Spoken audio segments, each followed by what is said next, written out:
Welcome to another episode of Rapidly Aging Tech. Don't forget to put on your smoking caps, because we're going to be talking about something with NetBurst. You were the chosen one! It was said that you would destroy this Sith, not join them! Bring balance to the Force, not leave it in darkness!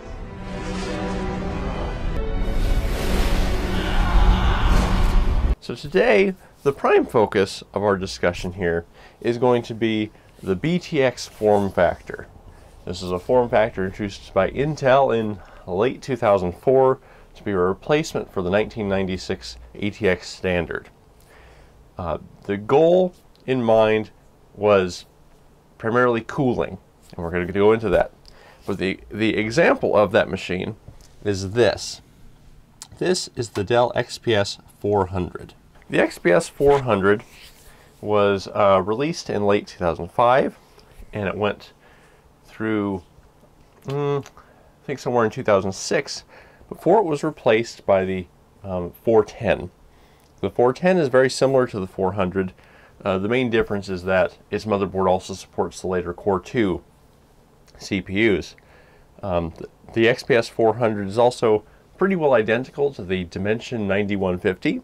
So if you run into a 9150, it's basically the same machine.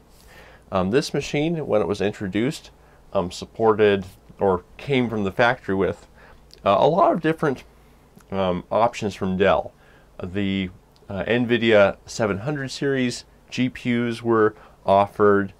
As far as ATI was concerned, there was an option for at least a dual crossfire X1950 XTX setup, which would be two 512 megabytes RAM cards in crossfire. So quite impressive. The XPS line was always supposed to be the extreme performance line. So this would be high-end workstation stuff of the time from Dell's offering. And of course, Dell at this time was pretty well thoroughly I don't want to say in the pocket of, but doing business with Intel. So its primary CPU was, of course, something by Intel. And originally, it came with this. We won't be doing a CPU upgrade on this machine because I did it a while ago before I was making videos. This is the Pentium D 820. So the 800 series of Pentium D were essentially two 90 nanometer Prescott single core CPUs together on a single die. So it was a massive, I think, 206 millimeters, square millimeters. The die was pretty large. This, because it was so large, because it was two separate CPUs formed together, yields were not the best, and prices were high. It limited clock speeds. The clock speeds on the 800 series went from 2.66 up to only 3.2 gigahertz on the Extreme Edition.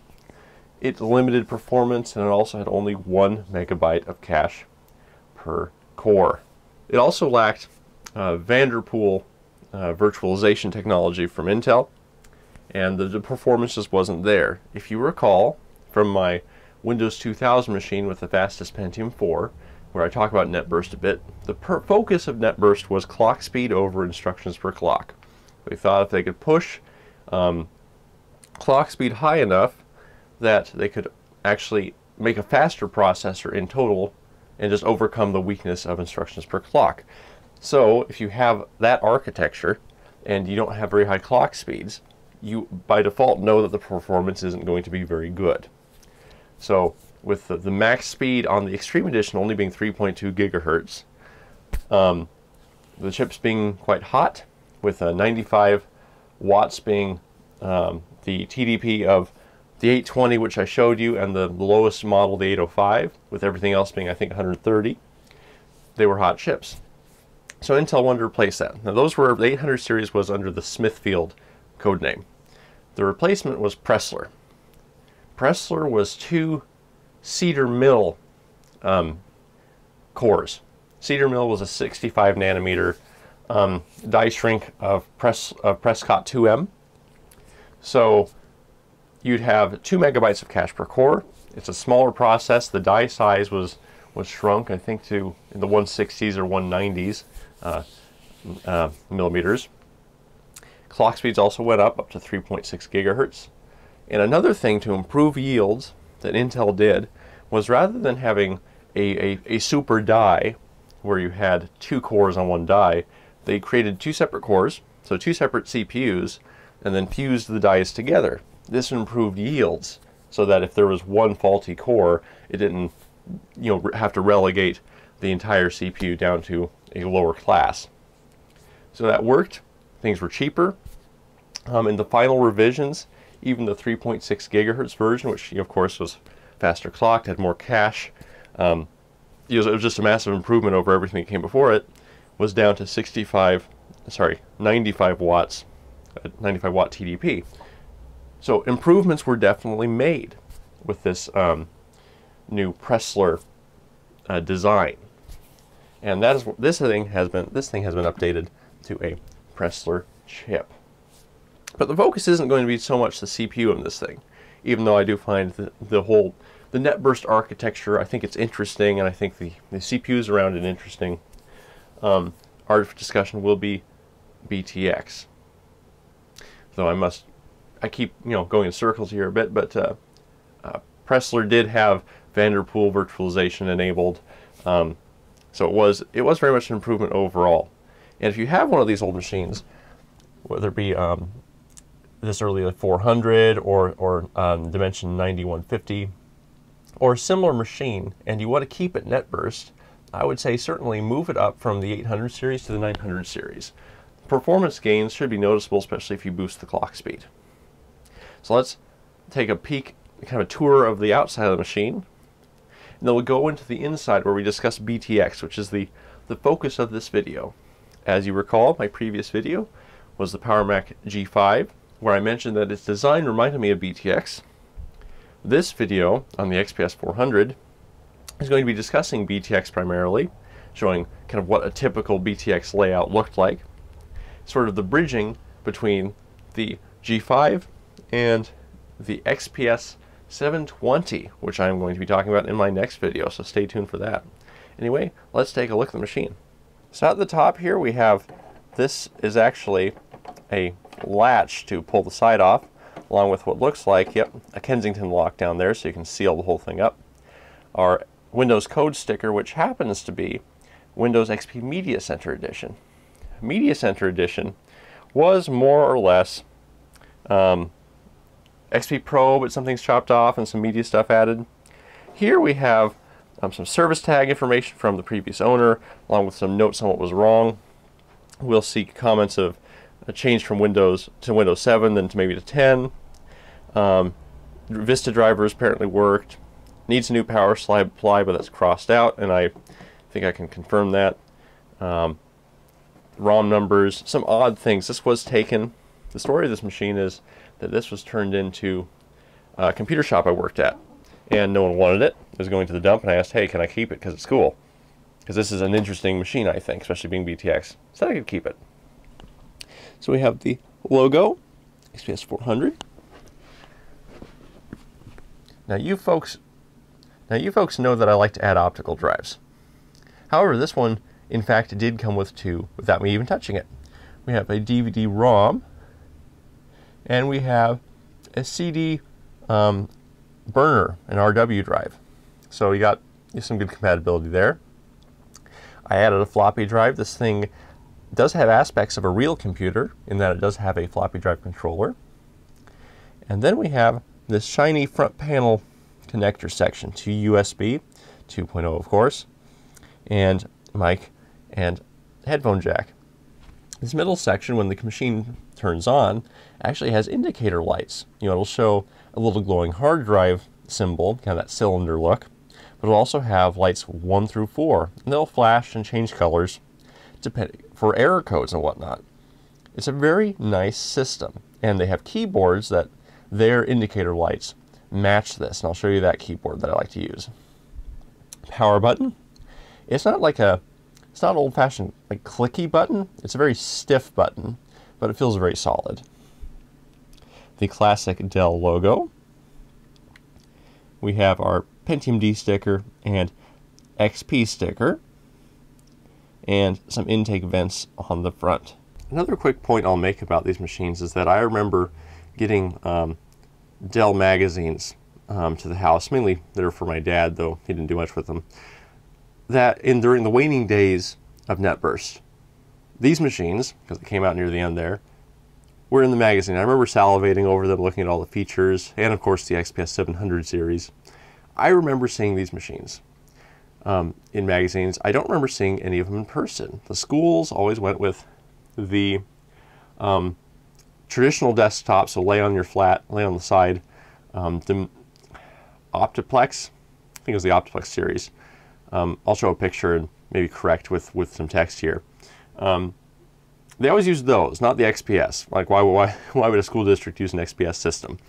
These were fairly expensive when they came out, especially the higher models. But now they're, comparatively worthless on the market, because especially the 400 is limited to Pentium Ds at the most. Over the side, you'll notice that this is a big gap. And this is not a handle, though it is convenient to lift up here when you pick up the machine. This is actually the front intake for the main CPU fan. This is a very Btx thing. We're going to go into it.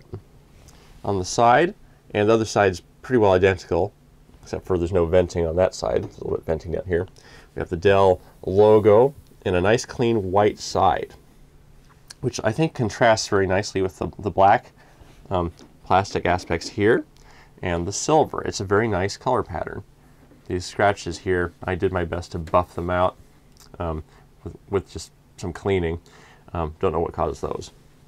So I think these machines are very nice looking, especially when it was new and scratch free. This would have been a very impressive machine to put on your desk. Going around the back, we have the back of that handle. There's just sort of a metal plate here, which does give it a little bit of grip. And then we have the power supply. Now you can probably guess that this is not the original power supply for the machine. Now the original power supply, which I still have, was good. There's no problems with the thing. In fact, I have it right here. It's a 375 watt unit. Built like a tank, this thing is. It's quite heavy. Had a kind of forward-facing intake fan of, is that 90 millimeters? I'm not sure.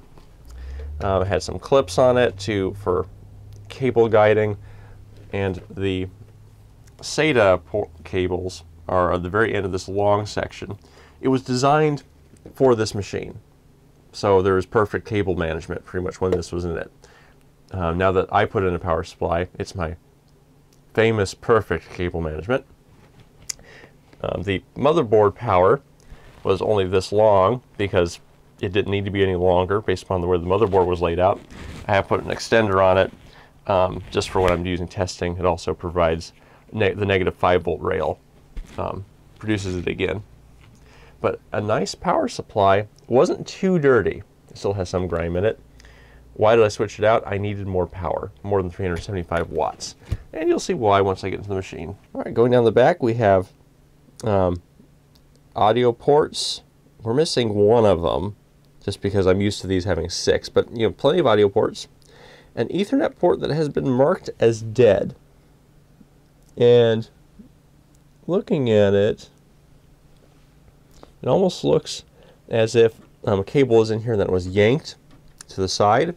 I have not tested this port out, but since it came from a computer shop that I worked at, I pretty well trusted the judgment that this is probably a bad port. Just never had a desire to use it, and well, I never needed to, and I'll show you why there. We have 5 USB 2.0 ports. These ones, which were probably used for the mouse and keyboard, tend to be a little looser, but they still work and everything. The back here, this originally was a passive out. There were no fans here, but I was able to fit two 80mm fans. This one's got some overhang, but it's on here. Oh, quick mention here. The Btx Form Factor came with its own, the power supplies. There was a form factor of Btx power supplies too. So the screws don't line up perfectly. So on this ATX power supply, the Cmos unit, I can only use 2 screws to secure it. It's pretty secure. I've checked because I don't want this thing to break out or anything. But I don't know if I can blame that entirely on Btx, because Cmos, I've noticed, they're great power supplies, but there's another Dell unit I have, an older Dell unit, that the Cmos power supply it couldn't fit in quite right. I think the placement of the where the cable goes into was just off to one side enough that I couldn't put it in the right way. So potentially a different brand of power supply would slip right into here, because it still looks very much like Dell went with something that was pretty dang close to ATX, if it wasn't explicitly ATX. Going down the back of the machine, we have this port open, probably because it was designed to accommodate a dual slot graphics card, and we're using a single slot. We have our graphics card, which I'll show you. We have, of course, VGA, HDMI, and DVI-D. I really wish that they would just consistently do DVI-I for everything, but that's just me. We have a sound card, a sound blaster of one form or another. This is a USB 3.0 card. It's only 2-slot, and it is powered with a Molex connector. Clearly I got that from Free Geek, looking at the sticker, which I should have removed, but I guess I got lazy. And then these were in the machine when I got it, 2 Ethernet ports. I think one is both might be 10100, which is fine because my internet isn't above 100, so that's not a problem. I will note that on my XP machine, which has dual gigabit Ethernet, I'm able to share that internet connection with other computers, including my Windows 98 machine. However, on this machine, the Windows 98 computer couldn't really pass through it to the internet, but an XP machine could. I'm not sure whether it's because going through 2 separate Ethernet cards is a bit difficult, or whether because it's XP Media Center Edition as opposed to Pro, whether there's some compatibility problems with doing goofy networking. Alright, so we have it laying on its side. So to get it open, you'll go on this black part, and we're going to pull it back to get the side loosened up. And now we more or less lift it off. It sort of pivots from the bottom. And I will get the tripod so we can freehand it. The inside of the case, side panel, is, well, nothing much to look at. It has some, divots and grooves and metal sheets just to make it fit. This foam pad here is to provide some soft support to that blue plastic support bracket, which I'm not sure if it has much structural use, but definitely covers over the expansion cards and clips into the bottom of the CPU cooler. So let's go through this. So to start, you can tell it's Btx because the case opened up the wrong way. If this was an ATX machine, this side which we're looking at would be the bottom, and everything would be facing the other way. We have fairly standard location, power supply up at the top. We have some magnificent cable management, and of course the optical drives and floppy drive. It uses one of these systems where you put screws that stick out into the drives, and you can release them by pulling that down, and the front panel cover will come off, which has more screws, and these can slide out. Down in here, underneath all this cabling, you'll see the RAM slots. We have 4 gigs of RAM in here. This is DDR667, which is the fastest this machine can take.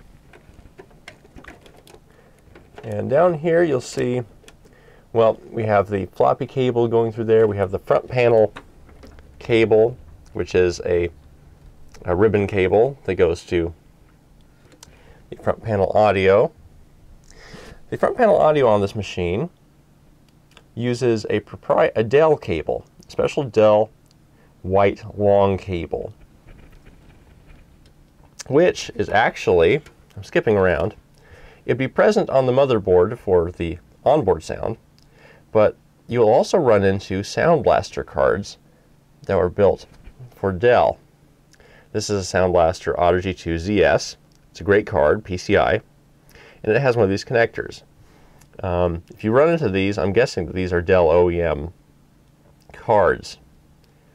It's one of the few examples of a sound card that I've run into, at least a Sound Blaster product, that actually has the ability to use front panel audio. Anyway, you might not be able to see through there, but right where the 4-pin CPU power connector goes, there are a couple of bloated caps right at the corner of the board. They're the only bad-looking caps on this entire machine. You can see this large fan along with some SATA cable management. This, which is a heat pipe cooler. This is the main CPU cooler. And these, that one and that one, would be the chipsets, with that being the north bridge, this being the south bridge. Over here, we have that lower intake fan, which blows over the hard drives, in this case a Western Digital Blue 640, 7200 RPM drive, but it's not the highest performance. The fan then blows over, mess of cables, and all the expansion cards. And then the graphics card is an MSI 750 Ti. I went with a low profile form factor because even though this isn't necessary, this support bracket, I wanted to at least keep it to the machine. I don't want to take it out. The floppy drive connector goes down there in the bottom of the board, and you'll notice that there are some cutouts to make room for the hard drive. It also uses large fan connectors. They're 5-pin, if I remember right, for one reason or another, at least for the main cooler. I believe, if I remember right, that this board doesn't have any program accessible CPU temperature systems. I can't monitor the temperature on this thing. All I can do is feel the air coming out, and even though this has been upgraded to a Pentium D 960 running at 3.6 gigahertz, and it should be the first revision running at 130 watt TDP, it doesn't seem to get that hot. So this machine works pretty well. The fans are very cheap keep fans that came from a cheap case I got. It actually came from the same model case that the Windows 2000 machine is built into. Alright, so I've said that the point of this video isn't so much the machine itself as is the Btx form factor, but of course I've had to go into the machine a lot. What is the real point of Btx? Well, when it was introduced in early 2004, the thing Intel was going through was the Pentium 4 processors getting hot. Started with Willamette, then Northwood, then Prescott, then revisions of Prescott essentially. They kept getting hotter and hotter, especially with early Prescotts on socket 478. In order to compensate for that, Intel first introduced the thermally advantaged case TAC designation, which was essentially saying, okay, the cases we want from now on need to have a port in the side and perhaps some tubing that then went over the CPU cooler, so that the CPU cooler was always pulling in outside air rather than the warmer air inside the case to try to keep things cool. While that's fine and dandy, the CPUs kept getting hotter and that solution would not quite work. So Intel revised ATX to create the Btx form factor. Why it got flipped so that there'd be no case compatibility, I don't understand, but that's what they did. So the first, it's essentially a reshuffling of components. You have the CPU is put more near what would be the front of the board, with the idea being that cases going forward would have a large CPU cooler with a fan right at the intake, right at the very front of the machine. So the CPU would be getting the coolest possible air. And as you can see, Dell has done that. So air will come in from the front, blow through. This is a very large cooler since this was an extreme performance machine, and they knew they'd be using the top of the line chips. So it blows through, and then they reshuffled the chipsets to be in the airflow, in the path of the exhaust from this cooler, which you might think, oh, that's going to be hot air. Well, it's going to be better than just sitting stagnant. So you have air coming in from the front, cooling the CPU, cooling the north bridge, cooling the south bridge. Then, if you go to where the primary graphics card is, if it was a passive graphics card, which a lot of them still could be, especially on the lower end, they're all in the path, and then it can flow out the back, either passively, as this one originally was, or with fans. It's a very intelligent airflow design. Even the RAM sticks, look at the way they're oriented. Depending on how the case was designed, if you had airflow over this area, rather than bumping into the first RAM stick that was going perpendicular, then kind of being having a lot of turbulence introduced, it can flow between the RAM sticks out towards the back. The entire design is incredibly intelligent. Down here, there is in all the machines I've seen, which have mainly been Dells, and when they've been large enough, they have an intake fan down here, which goes over whatever components are here, which would be usually expansion cards. There was also an attempt to make sure that the chipsets were really close to the things that they controlled. So you have the north bridge very much connected in well with the RAM. It's quite close to it, so that should theoretically reduce some latency. The south bridge, which tends to do a lot of I/O, is right near the back of the case, very close to where the I/O is, and the SATA ports are right there. It is a very intelligent design, and as much as I am Mr. Compatibility, always preferring my machines to have a bit of everything, sort of whenever a new standard is introduced, you shouldn't remove any old standards, you just add it to the existing ones. So IDE should exist along with SATA, along with floppy drive controllers, along with ISA slots, along with PCI Express. I really like Btx. It's a very cool form factor. And I wouldn't be upset if it was the form factor of high-performance systems. Imagine, if you will, that this design had continued till today. So you could get your AMD Ryzen or your Core i7 Extreme Edition in a case. You get some Noctua built Btx cooler, Noctua fan. You put it into the front section where you put your CPU cooler. I think it'd be really neat, and I think it would perform well.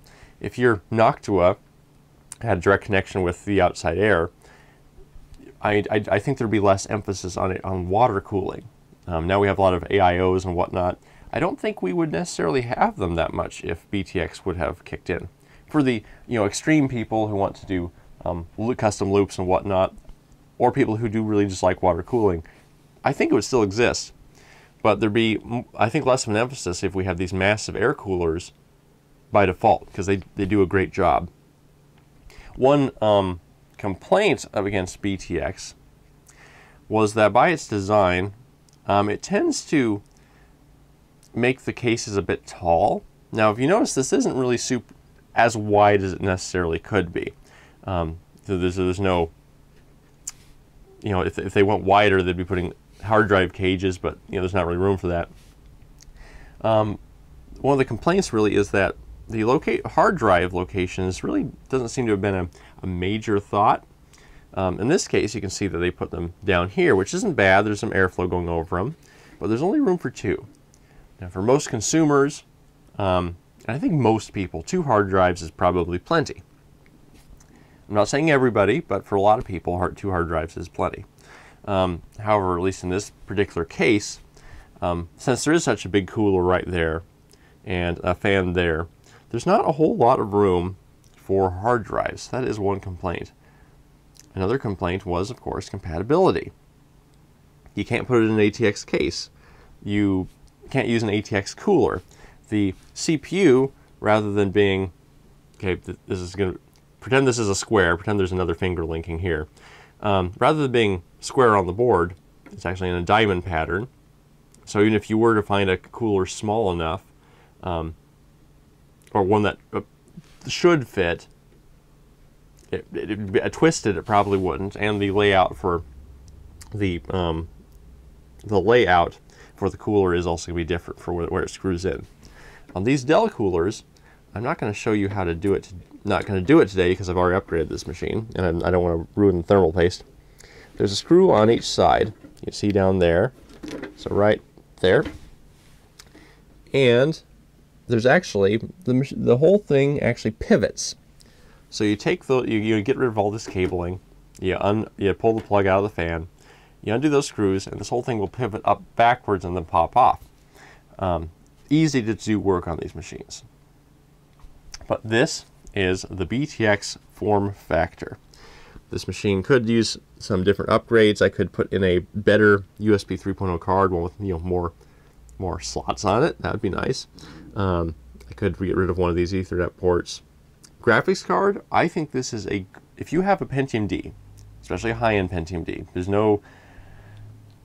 you may want a era-specific machine, but I don't think there's, when it comes to the NetBurst architecture, I think just you need to go full clock speed. Get the highest clocked Pentium D or highest clocked Pentium 4 you can get your hands on. Do that, and then a good fit. I really do think the 750 Ti is a good fit. An equivalent ATI Radeon, 27, 270 or 280, something like that would be a great card with this. It's probably being held back by the system, but that's fine to an extent. I know Greenham Gaming took one of these machines, put in a Pentium D 940, so lower clock speed, and put in a better graphics card, the 950. I think that's a bit out of balance. I think this would be a more balanced system, but you could certainly put in a higher end graphics card in here. It's PCI Express, so you could put in a very modern card, as long as it fit underneath that cooler. So a dual slot card, as long as it wasn't too long, or rather long and tall, could fit there. This machine, of course, is running XP, and I have no intention of switching that up. So let's fire it up and just see how she performs. But that is, if you're here just interested in the Btx Form Factor, this is it. Intel abandoned it in 2006 when they started moving towards cooler running CPUs. The first OEM to use it was Gateway. Dell followed, HP followed. A lot of them started doing it. And my favorite Dells that I went to school with and that I liked, the later end, came in from this era. I think they were great. There is also a smaller version of Btx called Pico Btx and then Micro Btx, so to sort of follow Micro ATX and Mini ITX. Cool form factor, and I guess, well, pun not intended, but there you go. There's certainly things we could probably learn from it, but the thing that did it in really was the compatibility and changing the industry. When you could say with custom cooling solutions, some of the cooling advantages were unnecessary, and then once Intel CPUs started to cool down, its main purpose of trying to fix that heat problem was undone. It was a solution to a problem that no longer existed. Let's close this thing back up, fire up, and let's see what we can do on it. Well, I went to plug the machine in, and it decided to automatically kick on after I switched the rear power, the power supply unit on, which was unusual for this machine. Dell machines often do a quick little self-test and shut right off. Anywho, it seems that the Cmos battery has decided to die. So we're going to have to try and fix that. It lost the date and time, but I guess this is expected. It's probably the same Cmos battery that this thing came with from the factory.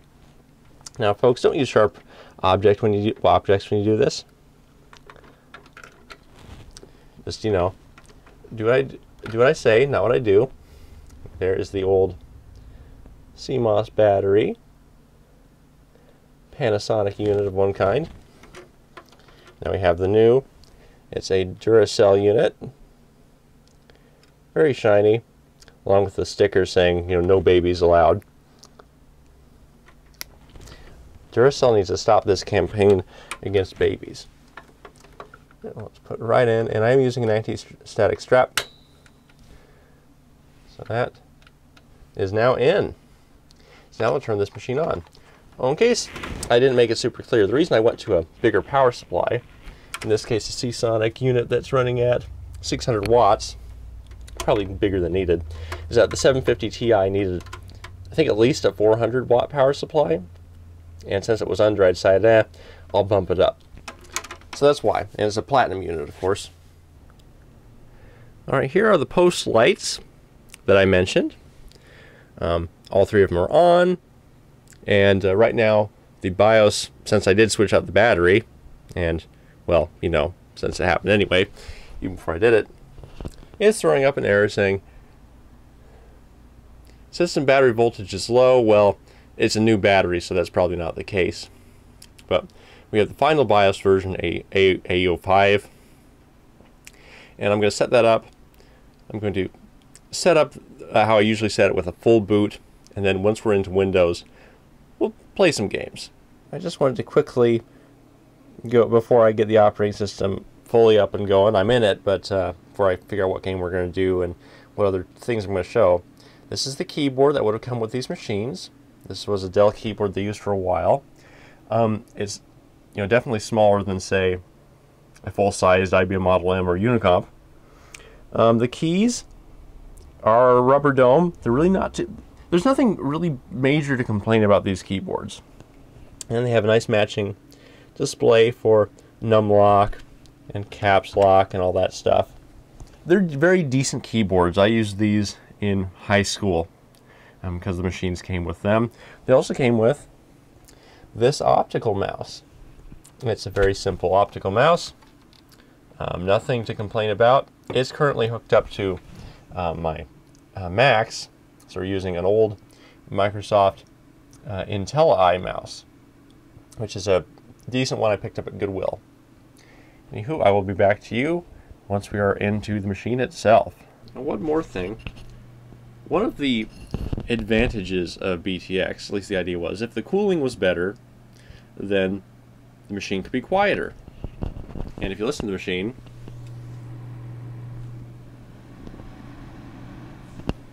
it's really not that loud. It has just a gentle hum, and most of that's coming from those cheaper fans anyway. So this is actually a pretty dang quiet system. So if you need something that can run XP like a champ and is fairly quiet, these Btx style machines are a good choice for you. Alright, so now we're back. We're on the desktop here, and this is the default theme for Windows Media Center Edition. This button down here, there were some extra things on the desktop, but there's the Media Center, and it's not just Windows Media Player. And there's a whole setup wizard. I haven't done it because, well, I don't really have a whole lot of media on this thing.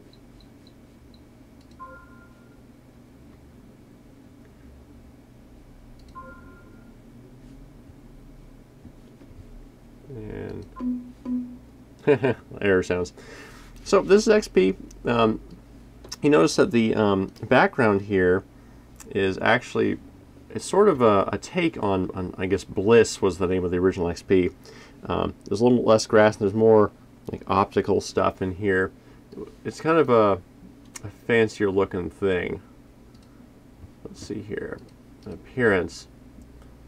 Media Center style. So yeah, that's kind of the theme there. The theme is energy blue in XP, which I think normal XP may have. There's a few others. What's Da Vinci look like? Oh, that's sort of just different. Oh, kind of a papery thing here. So that's that. Now, when I mentioned heat and not being able to measure the temperature, I remembered I put core temp on here to check. As you can see, that it's not picking up anything as far as temperature and whatnot. And keep in mind too that this since this is an extreme performance system, the default setting in the BIOS is for speed step to be off. So this CPU is going to be running essentially, full bore all the time, so that it would have maximum performance under any scenario. You can turn speed step back on so that it will knock itself down to, I think, as low as 800 megahertz. Maybe not quite that low. I can't remember the exact number. But it'll drop itself down quite a bit in order to cool down when it's not being used. And speed step is one of those things that made the late Pentium 4s and Pentium Ds a much more manageable and usable CPUs as far as heat goes. So the whole, press hot, it's not really a myth, but that saying near the end sort of went away, because when they weren't under full bore, they were much more manageable. Of course, when you put those things under super load, yeah, they would be. I'm seeing lots of processor activity. This machine hasn't been on for probably about a month. It still has an older version of AVG that's still pulling updates. It's probably going to try to move to the later version. That's just going to have to happen. Currently, XP still has full AVG support, Malwarebytes, Malwarebytes anti-exploit, and Spybot search and destroy. So you have a full complement of security programs. And there's one more thing, but there is one sad thing I do want to show you. And this happened, I think, right around the same time that new virus came out, the one that everyone was panicking over, the ransomware, the name which I can't remember, and I'm going to show it here. Okay, so this is the Windows Update button. Alright, this brings you to the traditional XP Update website. Watch out, when you click it, it's going to open Internet Explorer, because you have to use Internet Explorer when you're using Windows Update. And watch what we went to. Your browser is out of date, and up near the top, you're going to see, let me zoom in to the address bar. So here we are at the address bar. You'll see that we've been redirected. The link to Windows Update no longer brings us to the XP Windows Update page, and I've tried this on 2 other XP machines. It's not going to the update website. It's going to a frequently asked questions section, which if you punch that into Firefox, I'm going to do that, it's going to take us somewhere else. Remember when I said a new version of AVG? Well, look, there's a new icon on the desktop. It just installed it. So now we're going to go to Firefox, and we are going to paste in that URL, and we're going to see where it's actually taking us. The Windows 10 Creator Update Frequently Asked Questions. Microsoft must have finally pulled the plug, which was surprising because even Windows 98 would still be going, when you use the Windows Update link, you went to the update page, but it just kind of was broken and nothing really worked right. Windows 2000 was the same way unless you modified it, which I had done.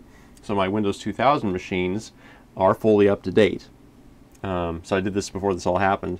Windows XP could still pull updates. And that made sense to me because the point of sale version continues to have support till 2019, and I think it uses the same website. Well, they must have done something, because this is where it's redirecting now. Which, if you have an existing copy, existing machine, it doesn't really matter too much. They're not putting out new updates.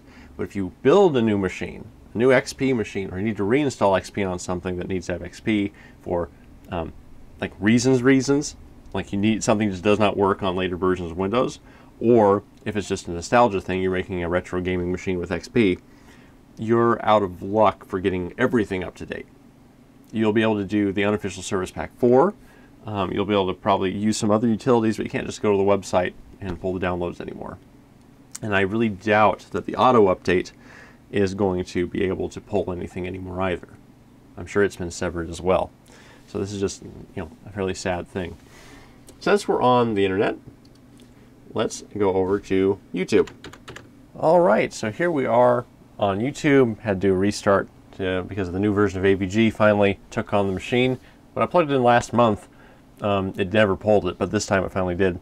So now we have a Linus Tech Tip video on with no audio to prevent the copyright strikery at 1080p, and hopefully this is a scene with a lot of, rather than still images, some movement to see how well this processor handles it, this old Btx machine. As you recall from my Windows 2000 video, a Pentium 4 670 3.8 gigahertz Prescott 2M hyper-threaded was more or less like 1080p was a struggle, but also keep in mind that that was sort of a modified version of Windows 2000 that was using a much later version of Firefox that wasn't built for it. So who knows about the true performance there, but let's see what a 3.6 gigahertz dual core using basically the same architecture with double the cache can do at 1080p. Will it be smooth? Alright, if you're looking at his movements, you'll probably notice that it is not perfectly smooth, at least at full screen. There's some choppiness, sort of just around. You can especially see their mouths, and there's a jerkiness to it. Let's see what Task Manager says.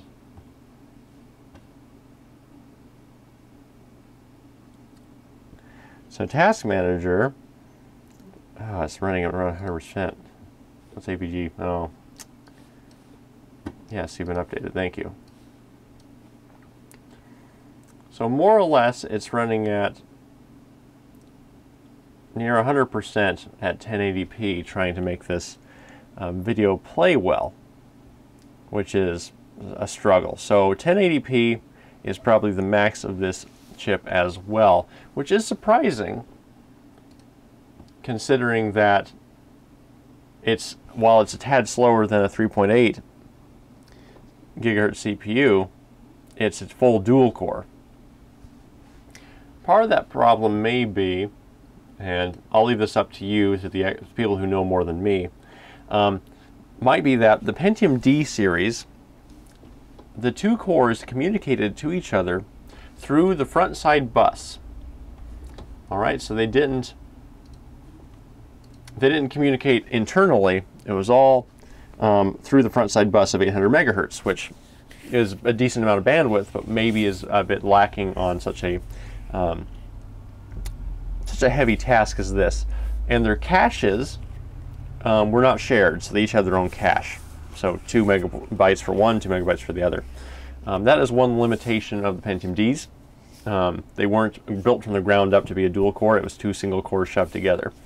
The same type of scenario exists with, I think, the Core 2 quads, where they had 2 dual cores that were built together and shoved them so that the dual core units communicated to each other through the front side bus. So the front side bus went up to 1.333 gigahertz at that point. So those are some interesting aspects of the Pentium D. Now let's see if we can fire up a game. Alright, the game of choice today, partially because it's installed, is The Battle for Middle-earth. Lord of the Rings. It's the first one, not the second one. In my opinion, the first one is far better. I came from a background of Age of Mythology, Age of Empires, that sort of thing. So the system of the Battle for Middle-earth I found very unique and interesting. EA, Force of Evil. It was, you'll see once we get into the game, that the way it plays is a bit different. Now, other strategy games may have had a similar system. Oh, see, this was built sort of during more of the Pentium 4 era. Let's see, trademark date on the case is 2004. I ran this on an Athlon XP, and it was a bit tough. Of course, there could have been the graphics card too. So we'll load in, we'll see what the settings are at, and then we'll get into a battle. This opening menu is, I remember, I had so much envy over this game. I had a friend who, when I was running a 98 machine, he had the XP machine, an XP machine, which turned into my current 98 machine, and he had this game, and I had so much envy at this point. So just seeing this menu, and the way that these just roll out. All right, so we have the resolution at 1280 by 960, which is the highest, even though this monitor is 1280 by 1024.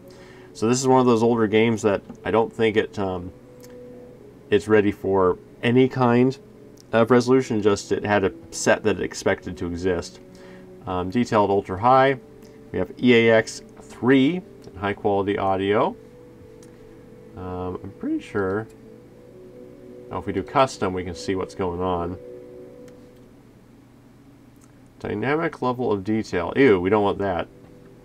As you can see, we have everything is already on, so that's on ultra. So now we will fire up a game. Now I currently do not have the Medieval 2 Total War on this machine. I should do that because it'd be a more accurate representation of the performance of this system. But, because that's the game I used on the Pentium 4. However, I think this game is a decent example of at least how smooth this computer can run older titles. So the detail in this game at the time was pretty good. As you can see, they're a little misshapen by today's standards. The architecture still looks pretty nice.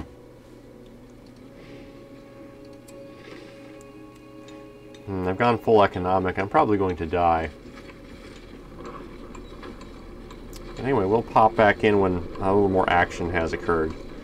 Anyway, the interesting thing about this game, before I leave you, is that you don't just build anywhere. You have large areas that are called castles, where you have lots of build spots. And you can build defenses and whatnot. And then there are other little small resource gathering locations you can find. Build farms for Gondor. Stay together. Prepare for battle. Get them out of the way here. Stand ready. I don't need the wargs to get involved. The farm is ready. Close the gate. Anywho, there are different places where you can build. This is an outpost, which will give you 3 build locations and no walls. There's also kind of a mid-sized camp, which gives you, for Gondor, I think it's 6 or 7 build spots, but it's much smaller, has a weaker wall. So you're limited to only specific locations where you can build. You can also find these towers. You put archers in them and it becomes a defensive structure. It's just an interesting game. I thought the idea behind it was really good. Here there are wargs, which are, I don't know, giant wolf things. I don't really know how to describe them. And we are going to attack move there. Then you also have powers, which when you get points for killing things and building stuff, you can slowly get more, call in more allies and whatnot. I just did the healing ability. It's not a bad system. And the second one went to more of a standard real-time strategy game where you just build wherever you want for the most part. And it lost a lot of that, a lot of the feel of the original game here, which I did not appreciate.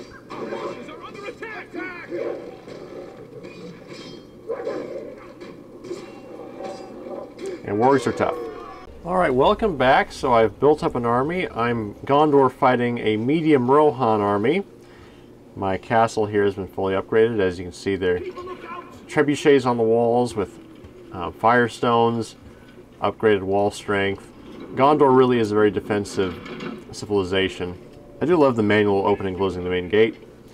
Post-turn gates, things that give me discounts and more upgrades. We've taken control of this area and placed archers in the towers here, so that, and if you, here's a glitch in the unpatched version. If you upgrade any of the archers before you put them in, their upgrades are applied to the tower, which includes a 60% armor bonus. So that's another fun thing. We also have our trebuchets here. Now we're going to have to invade Rohan. First, Gandalf is going to use his wizardry.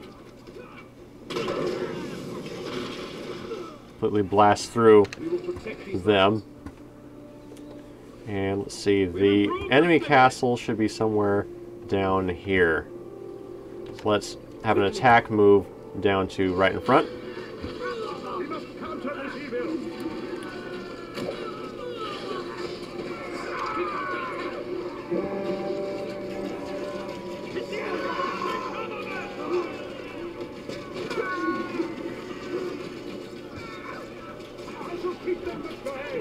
Okay, Gandalf's going to have to clear out some of this stuff here.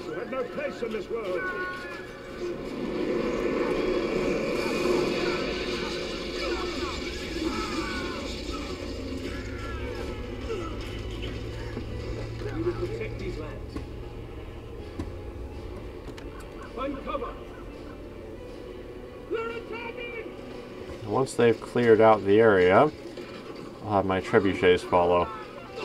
And the siege begins. Stay with me. The enemy is upon us, men!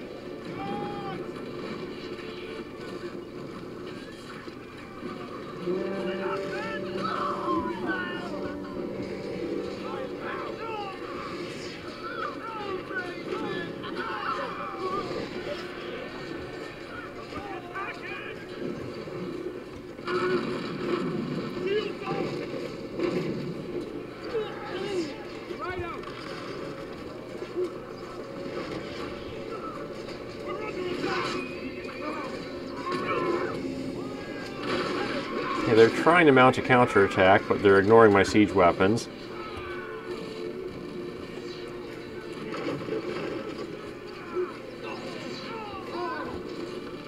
The gatehouse is almost dead.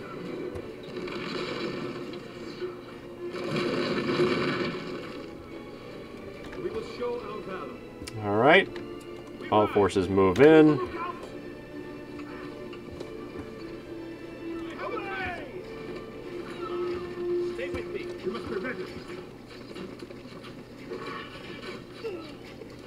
You can take down that.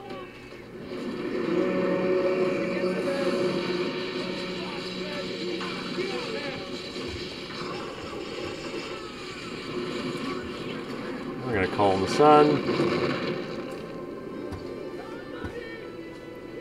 And we're going to summon the Army of the Dead right in the middle of their base.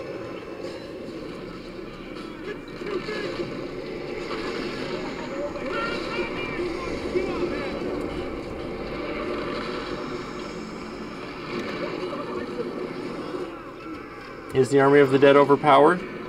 Probably. The forces of evil, Mordor and Isengard, they get the Balrog, which can actually be wiped out by the Army of the Dead if you're not careful with them. But he can wipe out the dead with his, essentially by breathing fire. Anyway, look how smooth the scrolling is.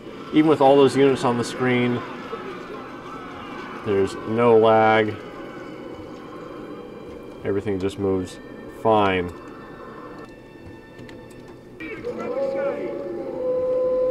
That doesn't sound good.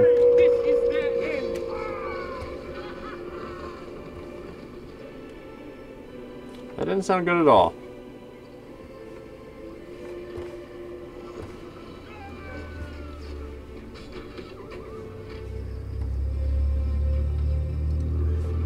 Oh. Yeah, that's not good.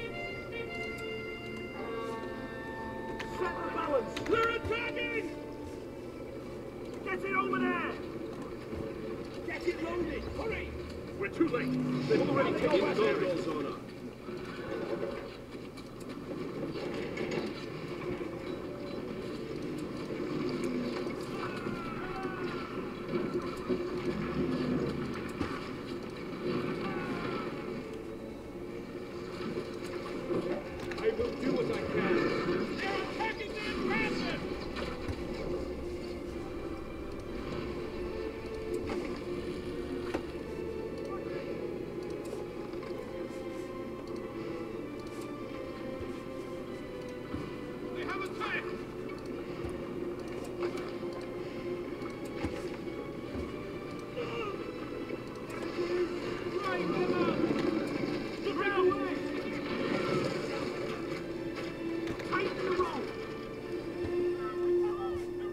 Let it fly! We've destroyed them! This is their end! Alright, so I didn't show much of the battle because I was panicking, but they summoned a bunch of Ents, which under normal circumstances doesn't work out very well. Well, I hope you've enjoyed that little look at this XPS 400 and at the idea of the Btx Form Factor. I hope it's been interesting for you. I know that at least when I tried to look up Btx things, I didn't see much in the past, though there might be more things added now. It's an interesting form factor. And if you look back on the PowerMac G5 video, you'll notice that there's some similarities with the kind of the layout. At least there's a few concepts that are shared between the G5 and this XPS 400. Not much. You know, it's not too close of a comparison, but I think it functions as a nice bridge, this 400 does, between the going from the G5 leading up to a discussion on the XPS 700 series, which will be my next video. Hopefully I'll see you there. Please like and subscribe if you did enjoy this video and want to see more things like it. Check out the rest of the channel where I have plenty of other videos ranging from an old Windows 98 laptop, an IBM 5170, all sorts of different things. My dual Pentium Pro video has been the most popular video on the channel, probably because it's a very interesting machine.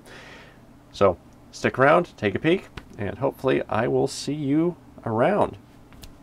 Have a great day, everybody. She wants the